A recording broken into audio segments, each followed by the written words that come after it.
పెట్టుకోవాలి, వాళ్ళతో మాట్లాడిన తర్వాతనే ఏ కార్యక్రమం కొని వెళ్ళాలి. అందుకే మీరు చూస్తే బాబు గారు వచ్చినా కూడా కార్యకర్తలు మీటింగ్ పెడుతున్నారు. నేను ఈరోజు వచ్చింది దేనికి, మన కృష్ణా యూనివర్సిటీలో కాన్వకేషన్ అంటే పిల్లలకి సర్టిఫికేట్ ఇవ్వాలి. కరెక్ట్గా అది ఎంతసేపు పడుతుంది, వచ్చేదానికి ఒక గంటన్నర 2 గంటల మీటింగ్ వెళ్ళిపోవచ్చు. నేను పొద్దున్న బయలుదేరి వచ్చి ఉత్తమ కార్యకర్తలను కలిసా, మిమ్మల్ని కలిసా, దాని తర్వాతనే వెళ్ళి ఈరోజు ప్రభుత్వ కార్యక్రమం నేను చేస్తున్నా. ఈ 2 కోరింది కార్యకర్తలు, చేసి చూపించింది తెలుగుదేశం పార్టీ. కష్టపడదాం, అధికారంలో ఉన్న కాళ్ళు ఎగరేసుకుని తిరుగుతాం కాదు. 151 11 అయిందంటే దానికి కారణం అహంకారం, అంటే వాళ్ళ మాట విధానం. ఇప్పుడు కూడా అధికారంలో ఉన్నట్టు కాళ్ళు ఎగరేసుకుంటున్నారు. చేయనండి, కానీ ఎర్ర బుక్ అని వాళ్ళు ఇప్పుడు ఎర్ర బుక్ రాజ్యాంగం అని భయపడిపోతున్నారు రా స్వామి.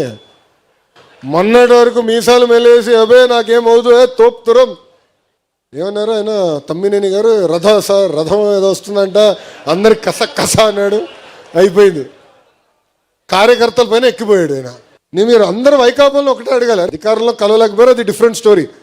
ప్రతిపక్షంలో ఉన్నాడు, ప్రతిపక్ష హోదా కూడా లేదు, పులివెందుల ఎమ్మెల్యేనే, ఫుల్ టైం ఉంది, ఎందుకు మిమ్మల్ని కలవట్లేదు? కనీసం ఇప్పుడు కూడా కలవట్ల, ఒక్క ఫోటో కూడా దిగట్ల. అంటే సొంత కార్యకర్తలంతా ఎంత చిన్న చూపు ఒక్కసారి మీరు ఆలోచించారు. అరే ఎర్రబు గురించి మాడితే గుండెపోటు వచ్చింది భయ్. ఇంకొకటి పరిస్థితి ఎలా ఉందో మీకు బాగా తెలుసు కదా, ఏదో మాట్లాడేశాడు. నా గురించి మాట్లాడినప్పుడు నేను బాధపడలా.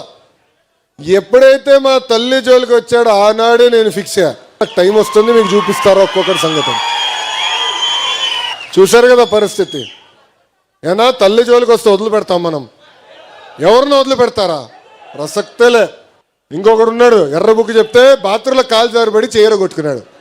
ఒక పద్ధతి ప్రకారం వెళ్తున్నాం, చట్టపరమైన నిర్ణయాలు తీసుకుంటున్నాం.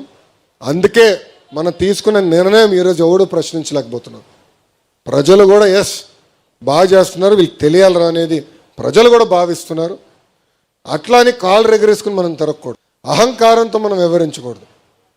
ప్రజల దగ్గరికి వెళ్ళాలి, సౌమ్యులుగా వేదిక ఉన్న పెద్దల దగ్గర నుంచి కుటుంబ సాధికార సారథి వరకు కూడా సౌమ్యులుగా వివరించాలి, అందుబాటులో ఉండాలి, తెలుసుకోవాలి.